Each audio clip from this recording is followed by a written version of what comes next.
El Señor esté con ustedes. Y con tu espíritu. Proclamación de la buena nueva de nuestro Señor Jesucristo, según San Mateo. Gloria a ti, Señor. En aquel tiempo Jesús despidió a la multitud y se fue a su casa. Entonces se le acercaron sus discípulos y le dijeron: explícanos la parábola de la cizaña sembrada en el campo. Jesús les contestó: el sembrador de la buena semilla es el Hijo del Hombre. El campo es el mundo. La buena semilla son los ciudadanos del reino. Las cizañas son los partidarios del maligno. El enemigo que la siembra es el diablo. El tiempo de la cosecha es el fin del mundo. Y los segadores son los ángeles. Y así como recogen la cizaña y la queman en el fuego, así sucederá el fin del mundo. El Hijo del Hombre enviará a sus ángeles para que arranquen de su reino a todos los que inducen a otros al pecado y a todos los malvados y los arrojen en el horno encendido. Allí será el llanto y la desesperación. Entonces los justos brillarán como el sol en el reino de su Padre. El que tenga oídos, que oiga. Palabra del Señor.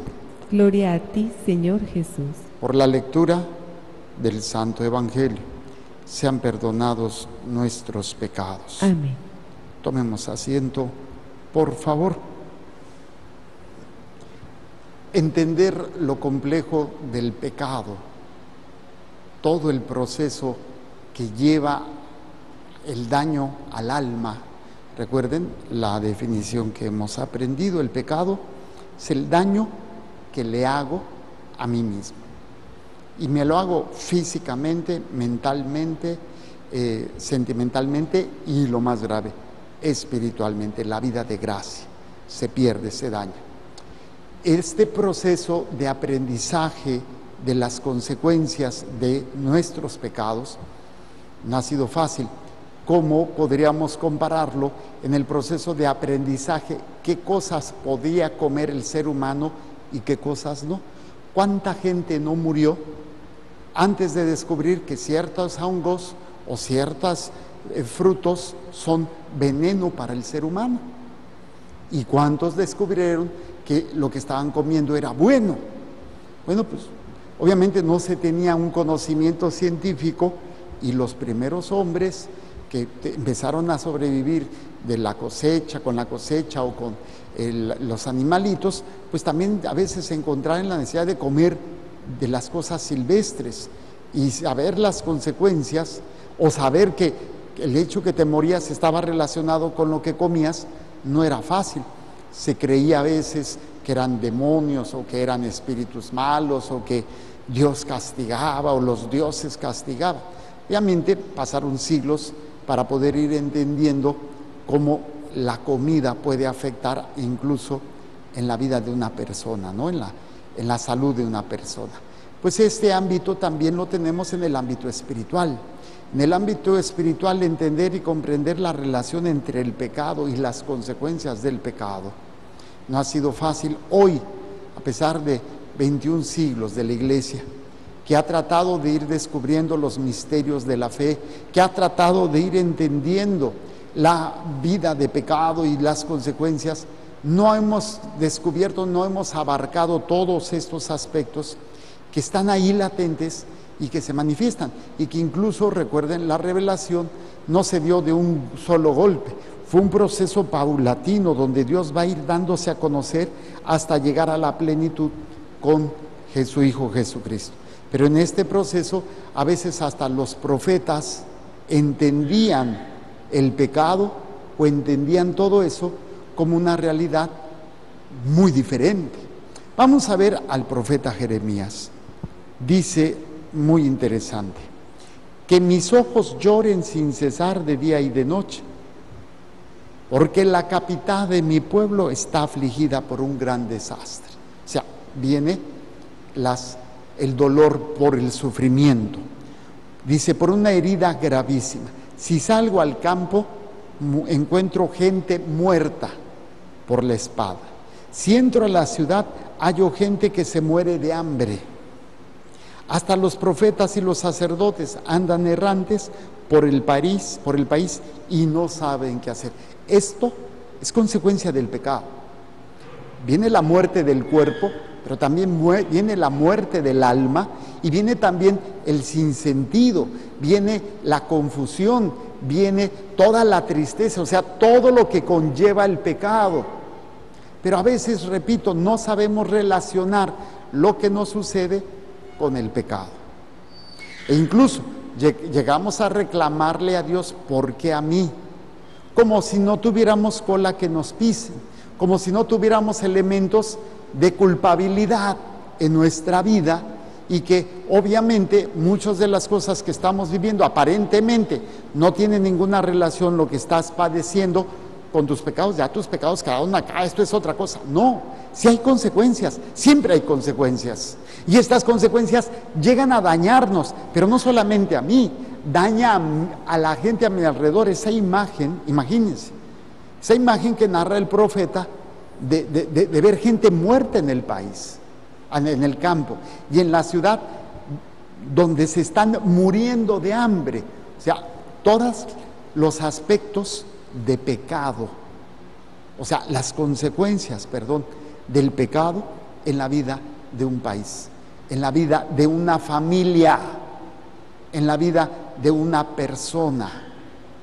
Por eso entender esto nos puede llevar a no caer en otro tipo de pecado más grande, culpar a Dios por lo que nos... Es que Dios me ha abandonado, pero o renegar de Dios o cuestionar, ¿por qué Dios permite esto? ¿Por qué Dios me manda esto?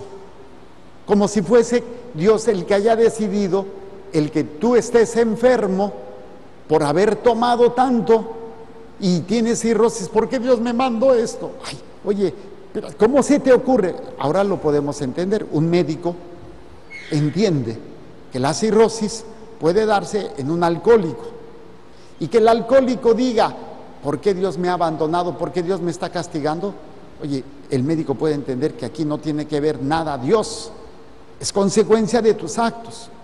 A veces las consecuencias y los actos y las consecuencias son muy claras para algunos, para otros no. Y normalmente para el que está en pecado no ve las consecuencias de sus actos. Simplemente ve las consecuencias, pero no las entiende como consecuencias de lo que hizo. Las entiende como castigo de Dios. Las entiende como que Dios se está desquitando conmigo, me está castigando, ¿por qué? ¿Por qué yo? ¿Sí? Como cuando cachan a un hijo haciendo algo malo y se le castiga. ¿Y por qué yo? Oye, pues por lo que hiciste. ¿Pero por qué? Pues no. Y todavía reniegan. Y así como que los papás les dan ganas, como dan un manazo en la boca para deje de renegar. Pues estamos igual nosotros como personas. Por eso dice el profeta, fíjense, todo lo que lleva el pecado. Hay una aflicción, hay desastre, hay heridas, muertos a espada, gente se muere de hambre, andar caminando sin saber qué hacer, o sea, sin sentido.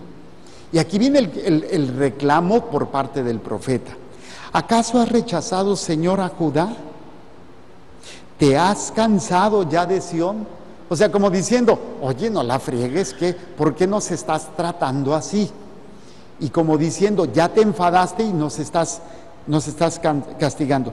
¿Por qué nos has herido tan gravemente, ya que no tenemos remedio? Esperábamos tranquilidad. Qué curioso. Tienes pecados y esperas tranquilidad. Pues imagínense, el alcohólico esperaba que nunca se enfermara del hígado, o el que fuma mucho se esperaba que no se enfermara del pulmón. Oye, pues, ¿cómo? Suena ilógico que te estás maltratando, estás dañando tu cuerpo y que no te enfermes.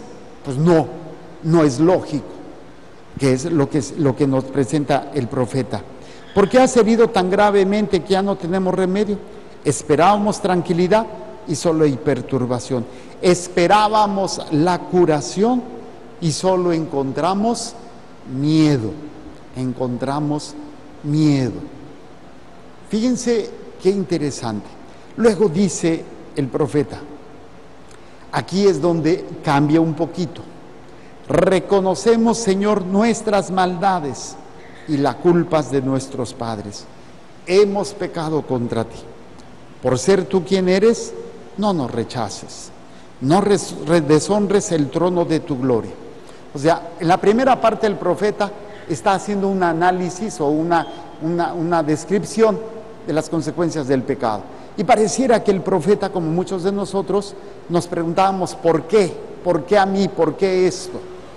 Y luego el profeta mismo hace el planteamiento. Es que hemos pecado contra ti, te hemos fallado, pero por ser tú quien eres, no me rechaces. O sea, tú eres Dios, tú tienes el poder de perdonar, tú tienes el poder de restituirme. No me rechaces, por favor, no me castigues, ¿sí? No nos deshonres.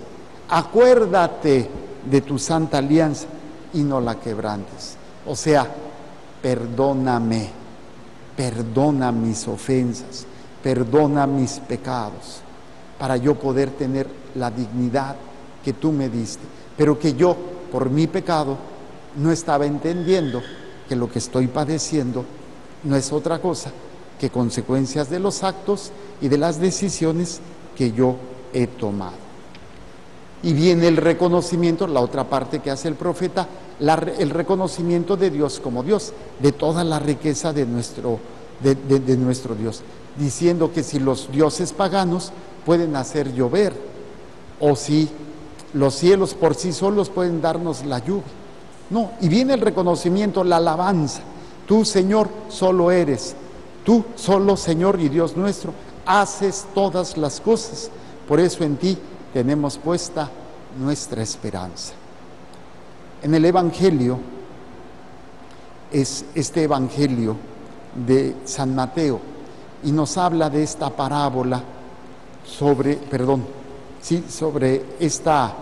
esta parábola de la cizaña, esa realidad que nos va a acompañar toda la vida. Hay dos niveles de cizaña: la cizaña de personas que están a nuestro alrededor y que van a estar ocasionando o perturbando nuestra vida de gracia, y la cizaña que hay dentro de nosotros. O sea, quiere decir que nuestra vida, la cizaña ha sido sembrada a través de personas o a través en nuestro corazón, donde vamos a tener actos que no son de Dios y que nos van a acompañar, y que tenemos nosotros que estar alerta, tenemos que estar nosotros en vigilia para no caer, para no dejarnos vencer. Líbranos de todo mal, pero digo yo en el Padre, líbranos del maligno. O sea, líbranos de toda esta realidad, porque la cizaña va a estar creciendo con la gracia, porque el enemigo es quien la ha sembrado. Pero si yo alimento más, hay una reflexión que tenemos Madre Blanquita y yo, va a crecer lo que alimentes. O la historia del jefe que está con los niños de la tribu y les empieza a decir el jefe: tengo una lucha en mi interior. Es como si hubiera dos lobos. Un lobo que quiere hacer el mal, que quiere destruir, que quiere apoderarse de todo, tener poder, dinero, bueno, todo. Y en otro lado tengo un lobo que quiere portarse bien, que quiere ayudar, que quiere hacer las cosas bien. Y esta lucha la tengo dentro de mí. Y uno de los niños, de los indios, le pregunta: ¿y qué lobo va a ganar? Y el sabio, el jefe de la tribu, dice: aquel lobo que alimentes más. Aquel lobo que alimentes más es el que va a crecer. Tengo la cizaña y tengo la gracia. ¿Qué alimento más? Pues es lo que va a crecer. Y el problema es cuando venga ese proceso de la purificación o de la cosecha, cuando vengan los ángeles, el tiempo de la cosecha, que es el fin del mundo, pues van a ver si tú eres ocasión o has sido ocasión de pecado. Y lo dice cuando habla en el texto, ¿no?, del profeta. Dice, no es en el profeta. Entonces, ¿dónde lo leímos? Dice, aquí, es en el Evangelio, dice: Y así como recogen la cizaña y la queman en el fuego, así sucederá al fin del mundo. El Hijo del Hombre enviará a sus ángeles para que arranquen de su reino a todos los que inducen a otros al pecado. Son aquellos que se llenaron de la cizaña, se llenaron más, alimentaron más la cizaña que la gracia. Y aparte los que son cizaña en sí mismos, los que abiertamente van en contra del proyecto de Dios. Dice, los que inducen a otros al pecado y todos los malvados. Yo no creo que al menos los que estamos aquí o los que queremos seguir a Dios, no somos malvados, pero a veces la cizaña la hemos alimentado más, o sea, la vida de pecado, que la vida de gracia. Y cuando llegue el momento de la cosecha, pues van a separarnos porque fuimos malvados o porque fuimos ocasión de pecado para otros y no nos arrepentimos y no nos alejamos y no nos confesamos, no quisimos ver lo que estábamos haciendo, como yo les decía en la primera parte de la prédica con el profeta, que el profeta decía, es que, pues, ¿por qué está la situación así? ¿Acaso nos estás castigando? ¿Acaso te has olvidado de nosotros? Y después dice, no, es que hemos pecado contra ti y estoy viviendo las consecuencias de ese pecado. Presentemos a Dios nuestro Señor lo que hay en nuestros corazones. Hay una lucha interior, el querer hacer el bien y el hacer el mal. El trigo y la cizaña habitan en ti. Si tú aprendes a alimentar más el trigo, la cizaña perderá fuerza. Pero si tú te dedicas a alimentar más la cizaña, la gracia de Dios pierde fuerza en ti. Presento el pan y el vino y las intenciones que hay en el corazón de cada uno de ustedes.